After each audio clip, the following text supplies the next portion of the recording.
the Quran is a man-made book that has a lot of changes, that it went through a process of early editing and redactions that continued for a while. We're not talking a couple of years, we're talking hundreds of years, and that more and more discoveries are supporting this particular theory now.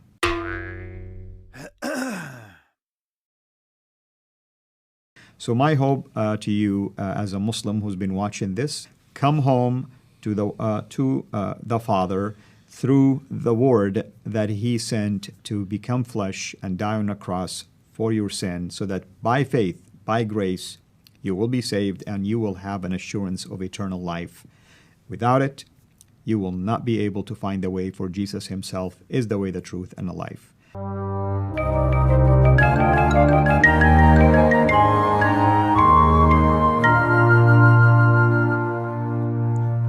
I'm here with my friend Al-Fadi, and we've just recorded a lot of shows about arguments for Islam. And I was with you on a show years ago that we recorded over Skype, but I've never seen your testimony. And I know that you're a former Muslim, that you grew up in Saudi Arabia, but beyond that, I don't really know much. So I figure this would be a great time to learn. So why don't you start by telling us what your life was like in Saudi Arabia growing up? You're absolutely right. I am a former Muslim from Saudi. That's where I was born and raised. And as you know, brother, Saudi Arabia really has a special place when it comes to Islam, simply because it's the birthplace of Islam. And I just happened to be born, basically, and raised in a town near Mecca. So there was this bond not only to Islam and its origin, but also my close proximity to Mecca. And as you know, Islam is a religion of works. Therefore, more good deeds you do, more chances you have in order for you to earn your way to heaven. And being near Mecca, that means that I can always go and do the rituals and the things that are required of me, simply even praying in Mecca most of the time for that purpose. As I was basically growing up, I began to study more and more Islam at a deeper level. Now, not all Muslims, by the way, you're going to meet, even from Saudi, are that religious. I want to be fair. Not all of them are that devout. But the tendency for people in Saudi to be devout, if you wish, is much higher than you find it in other areas outside of Saudi Arabia, simply because Islam is really emphasized in there, not only at the school level, not only at the college level, but also it is emphasized by the way of life in there and the Sharia law application and so many aspects basically of life in there. So this is how I was raised basically, and that was the environment I grew up in. And obviously something changed at some point. So, and you're here. So I know, even without you telling me, that a couple of things changed. So what changed first? Did you leave Saudi Arabia first, or did you start doubting Islam while in Saudi Arabia? Well, actually, right before I left to come to basically to the West for my graduate education, I finished my college back in Saudi with the engineering degree. But the thing is this. Almost before that happened, during my high school years, I was fascinated with the idea of jihad to the point that I was even seriously considering going to Afghanistan when the Soviets invaded Afghanistan. And it was people like Osama bin Laden who left, and many of the young Saudi men left also as well. And therefore, I was fascinated with this idea of not just fighting, but dying as a martyr for all these rewards that I was reading about when it comes to the rewards for martyrdom. But by the grace of God, I was basically prevented from doing so, and I finished my college. And then I came to the West, and as you know, Muslims are raised to believe that all of the Western Hemisphere basically is Christian, maybe with the exception to a few that might be Jews, but technically speaking, you are born into a religion called Christianity. And this religion happened to be the one right before Islam. Therefore, it's canceled, it's obsolete. But at the same time, Christians who live in the West, they're immoral. Why? Because their Bible has been corrupted, and evidenced by the fact that they have nightclubs, have bars, and you watch, movies, and you assume that this is the culture at large as a result of this. So I came to the West with that mindset. But it's almost like within the first month, believe it or not, I just struggled with the use of idioms, and that led me into basically getting connected through some of the campus ministries with a family that was a born-again believer. That was the first time I've ever heard of such a thing when we were having this spiritual discussions. And it was through that process that my mind began to shift into basically a willingness and also just the desire to learn more about this Christianity that I knew nothing about. Initially, my intent was to convert people to Islam. I didn't really want to learn about it for the sake of leaving Islam, but that's how the process began. Wait, so you got involved with Christians because you were trying to work on your English speaking abilities? My English, exactly. Oh, wow, that's interesting. So, how did you come to doubt Islam? Because most Christians that you would ever run into generally know very little about Islam. So I doubt they would have been presenting criticisms of Islam. So how did you come to doubt Islam? That is true. It's after a few months of my encounter with this family, I ended up changing my major. I moved from that place where I was to another place. And I severed my relationship with the family, never bothered to reconnect with them, graduated, got a job offer. And it was years later I met more people, and specifically another family. And it was when I began to engage them in discussions about my faith, Islam. In other words, I was inviting them to accept Islam. That's when they began to push back gently, asking me for proof when I said the Bible is corrupt. Asking me for proof when I made claims that Jesus wasn't crucified, and at the same time sharing back with me what does the Bible say, what other evidence there are available, and asking me also to reason about certain facts and things of that nature. In other words, they were really countering my arguments with ways to force me to examine and think about the claims that I'm making. And in this case, I began to discover slowly and gradually that I'm making really big claims that I cannot back up. And it was through this process, that was a long process. It took almost 12 years for it because I was definitely an apologetic at heart. I had this zeal for Islam. And of course, I wanted to prove that I was right. But of course, by God's grace, through this pushback, I began to slowly to doubt Islam until I got to a point where I definitely discovered that either I'm living a big lie or I know nothing about Islam, at least the way I learned it. And that was the turning point, basically. And so what happened after that? I got invited to go to a church a couple of times, and I refused to do so, for obvious reasons. Muslims, of course, don't like to go to churches anyway. And one of it is they're afraid that they'll be seen by others. Sometimes they think God is going to punish them, and so on and so forth. I spent about a year and a half, give or take, basically in, I call it spiritual vacation. I wasn't fasting, I wasn't praying, I wasn't doing anything. So I felt guilty. Remember, I'm religious most of my life. You don't do any of these rituals, all of a sudden you feel like there's something missing here. You're wired to be religious, but at the same time, I felt also a heavy burden almost like lifted off my shoulder. So I was really in this middle stage. Do I really go back to being religious, or why am I feeling relieved at least? And it was during that phase when I agreed finally to go to that church. And when I attended the church, I began to hear the gospel being preached from the Gospel of John, from the pulpit. And all of a sudden, the things that I heard from that very first family 12 years earlier, and the other family, and others in between, somehow began to make more sense. Mm-hmm. The story almost began to make sense, perfect sense, actually. All of that, of course, led me to begin to question myself at a deeper level. Obviously, the Holy Spirit was convicting me already. And as a result of this, really, I felt like at some point, I'm going to have to make a decision. And then September 11 happened at the same time.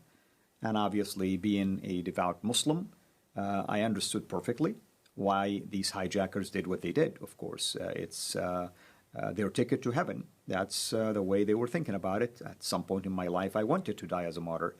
But the devastation of that act was being laid out before my eyes, and I began to see what I myself could have done as well years earlier to others, innocent people, innocent lives. And I began to really ask myself, why would God allow for things like this to happen for the purpose of few just to go to heaven, if he is really a God that I thought to be the God of peace, and my religion is a religion of peace? And to top that, that very weekend, I attended the same church, and they preached from the Gospel of Matthew about loving your enemies and praying for those who persecuted you. And that was a very powerful passage, because I reminded myself that if the God of the Bible is the God of the Quran, then something drastically happened to this God, that he changed his mind about loving your enemies 600 years before the coming of Muhammad, and all of a sudden now it is a command to hate and fight them. We have to back up a second because I'm a little confused. Because on the one hand, you seem like you understand that Islam promotes jihad and martyrdom. But on the other hand, you were saying that Islam is a religion of peace. So is it something like the jihad is right because you're ultimately striving for peace and the good of the Islamic community, or something? Like, I can imagine if you're the fighting in Afghanistan, that right. These are Russian invaders, and so you're martyring right. yourself to stop the invaders or something like that. No, that's a very good question.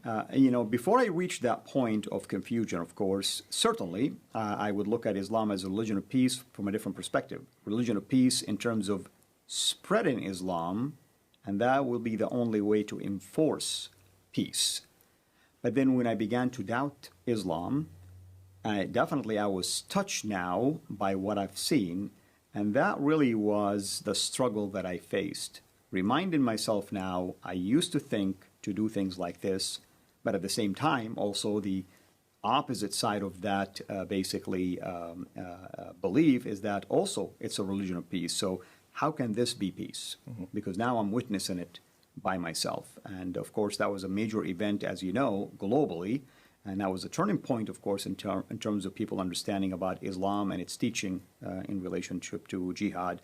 And I've already been heard hearing the gospel, and obviously the Holy Spirit was doing his work already and convicting me. So it's the softness inside of me that allowed me to, for the first time, to begin to examine things that in the past I accepted, but now it looked totally different to me. And so what was the sort of last straw? The last straw was, certainly it was very important for me to hear that passage being preached. I continued to come to that church for probably another 2 months or so, but a couple of times during those services, they would call people to the altar, of course, and if they want to accept Christ. I almost felt one time tempted to do this. I didn't know what was forcing me to think that way, but I kept denying my internal, basically, desires to follow along. But it came to a point where I really wasn't able at all to keep resisting. In fact, it was coupled also by seeing some sort of a dream. Typically people, especially Muslim people, are afraid of the idea of death for two reasons. Death means there is a possibility of punishment in the grave. But most importantly, you don't know really if you're going to end up making it to heaven or not. I mean, you still want to keep doing your good deeds. And the dream that I was getting actually was strange, that I died, and I'm standing before the throne of God, and he's asking me one question: why have you rejected my son? And that was a question I didn't know the answer to, yet at the same time I was already attending the church, and I'm hearing about the son already, and I've seen people accepting the son. And when I've seen this dream a couple of times happening almost within the span of these 2 months, it really terrified me. It's almost like I began to think about death. What's going to happen now if I truly die? What is basically the right path? Is it Islam, or is it what I'm hearing? And it's just by the grace of God that I finally came to my senses, and I realized that I must make that decision to follow Christ. And it wasn't an easy decision, of course, but there we are. And so what happened afterwards? Of course, there is always a cost that comes with this. I lost a lot of things almost immediately. And I have to admit, the first thing that came to my mind is that, did I make the wrong decision? And am I being punished by Allah as a result of this? And it goes to show, by the way, the importance of having the right people surround you and disciplers. Because of that, the people around me who are believers began to explain to me that this is spiritual warfare.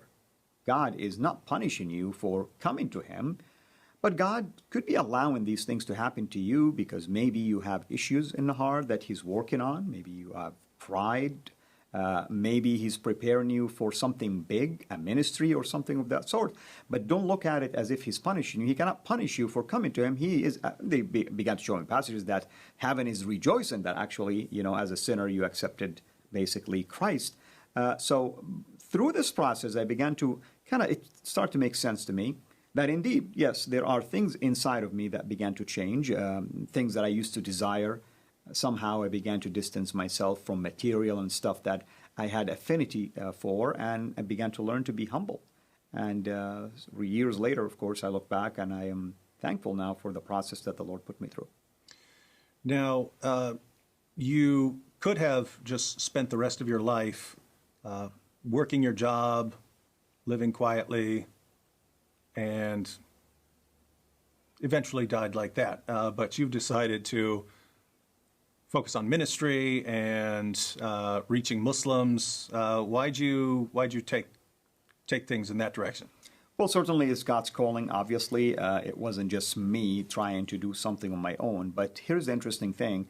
I remember the first maybe a few weeks after I became a believer, I was asking God, why did you make me a Muslim all of these years, denying me to know you since day one? Of course, little that I knew that the Lord actually had a ministry for me, and all of these years are not a waste because of my upbringing as a Muslim from Saudi Arabia, learning the Quran, learning tafsir, learning all the traditions that basically the Prophet taught and his biography, and almost learning it from the top-notch Islamist, gave me that authority when the day came for me to step into ministry. And of course, I looked at it as, since I know the truth now, I owe it to my people to let them know about this truth. And it's amazing how God began to surround me by godly men and women who began to serve me, began to disciple me, began to work on me. Our dear brother Sam Shamoun was one of them. And watching sometimes your videos with him and others that were other parts of my discipleship process. And of course, the Lord brought me into contacts with others where media door opened up for me, and I began to see the significance, really, of utilizing media to the glory of God if we use it wisely. Because I cannot multiply myself, you cannot multiply yourself, but the message could be spread to millions upon millions of Muslims. And that's really how I began to get involved with ministry that grew from just one-on-one to teaching at Sunday schools to teaching seminars, and all of a sudden get involved with satellite TV, and now my own, of course, website, videos, radio show, and the likes, basically. One last question. You mentioned a situation where you saw the 9/11 attacks and decided to rethink things more carefully. I know there are lots of Muslims in the world today who are in that situation because they've seen a lot more than just 9/11. They're seeing what people are doing in the name of Allah around the world. Even right now during Ramadan, they're seeing the constant bombings, the suicide attacks, and so on.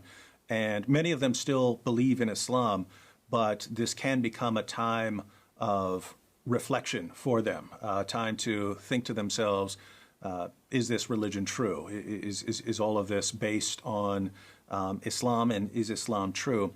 And for those Muslims who might be ready to think about this for themselves for the first time, instead of just believing what's been passed down to them, what would you say to them? What I would say is this. They are certainly fortunate today because in my days we didn't have Google, we didn't have internet, at least as powerful as we have today. Things have developed ever since. Of course, Google came into the equation later in my search, of course. They have access to many, basically, resources online at the privacy of their own home and places. I encourage them to go and examine all evidence available related not only just to Christ and the Bible, but also examine the falsehood, I should say, and the teachings of Islam in contrast to the teaching of the Bible and Christ, and ask themselves this question: what they are witnessing firsthand right now, whether at least themselves, their immediate family, friends, or maybe just what they're watching globally taking place, unfolding right before our eyes, does that make sense? That a religion that everyone think is a religion of peace would cause such chaos globally, and since September 11, this chaos continues to intensify to where we are today. Almost every region in the world has been impacted by it. Can truly the God who revealed Islam to be the religion of peace be the same God who is also causing all of this chaos? You see, you cannot pick and choose what the Quran teaches or what the Prophet teaches, because ISIS can justify their actions just like people who wants to claim that Islam is a religion of peace can justify their actions. So one side has to be right and one side has to be wrong. And the fact that you have contradictions from within, this should cause them to examine Islam at a deeper level, utilizing all of these resources that are available for them, which I did not have in my days. Well, thank you, brother. And to everyone out there who would like to learn more, you can look at the links in the description box. That'll take you to Al-Fadi's YouTube channel, to many more videos by him, and to more details about his background and story.